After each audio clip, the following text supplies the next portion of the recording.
سلام، يلا نعمل اسرع بيتزا واطعم بيتزا في التاريخ. اهم حاجه ان احنا نكون مجهزين كل حاجه البيتزا اللي موجوده عندنا. البيتزا يا جماعه ما بتقيدناش باي حاجه، اي حاجه عندك في التلاجة هنعمل بيها البيتزا. اول حاجه كوبايه ونص ميه وتكون فتره، وشويه ملح وشويه سكر، وندوبهم كويس جدا جدا زي ما انتم شايفين كده. وعلى الوش بنحط نص معلقه خميره فوريه وبنغطيها وبنسيبها لغايه ما تبقى معانا بالشكل اللي انتم شايفينه ده. وبعد كده بنحط 3 كوبايات ونص دقيق ابيض متعدد الاستخدامات، وبنعمل حفرة في النص كده زي ما انتوا شايفين.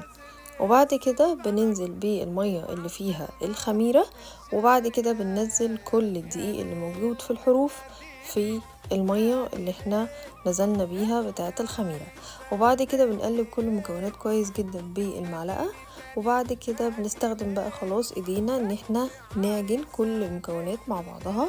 والبيتزا انا ما بعملش فيها اي فتة، لا بحط زبادي ولا بحط حليب ولا اي حاجه. ممكن تلاقوها ناشفه كده معاكم شويه، تحطوا شويه ميه عادي لغايه ما توصل للقوام ده. لو لزقت في ايديكم كده بمعناها ان العجينه نجحت. يلا بينا نطبطب عليها ونغطيها باي ستريتش راب او اي كيس عندك ونسيبها تخمر. انا سبتها تخمر ساعتين.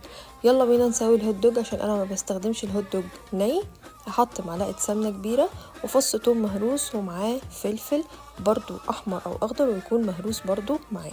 يلا بينا ننزل بالهوت دوج واكون مقطعاه حلقات زي ما انتوا شايفين كده بالشكل ده. وبحط شويه ملح صغيرين وشويه فلفل برضو صغيرين بس يدوا فليفر كده على السريع لغايه ما يبقى معانا باللون الجميل ده. وبعد كده بننزله في طبق ويبرد. ويلا بينا نعمل العجينه، نديها ضربه زي ما انتوا شايفين كده. وبعد كده ندهن الصينية كويس جدا جدا بالزيت او سمنة. وبعد كده نحط العجينة بتاعتنا، وبعد كده نفردها بايدينا كويس جدا جدا جدا زي ما انتوا شايفين كده. وبعد كده بنجيب شوكة وبنخرمها بالشكل ده، لان ده بيساعد في الاستوى بتاعها وبيخليها هشة وطعمها حلو جدا جدا جدا. وبعد كده ننزل بالصلصة. طريقة الصلصة دي حلوة قوي قوي، انا معتمداها مش بس في البيتزا، في حاجات تانية كتيرة او هسيب لكم طريقتها تحت الفيديو. بعد كده هنفرد الصلصة، وبعد كده هنحط الهوت دوج زي ما انتم شايفين كده. هنرص الهوت دوج واحدة واحدة، تمام.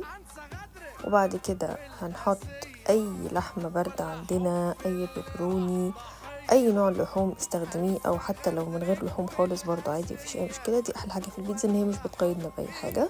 وبعد كده شويه زيتون اخضر، شويه زيتون اسود، وشويه خضار على الوش. واي نوع جبن عندك برضو استخدميه. انا استخدمت هنا جبنه موتزاريلا، واستخدمت كمان جبنه تركي، تمام. وبعد كده يا جماعه انا بحب احط زعتر على الوش، بيدي طعم حلو قوي قوي قوي قوي. وبكون مجهزه الفرن على درجه حراره 180، بدخلها الفرن من 10 ل 15 دقيقه. وبعد كده نجهز الصوص العظمه ده، شويه كاتشب، شويه شطه سايله، وشويه مستردة، ومعلقتين كمان من المايونيز كبار.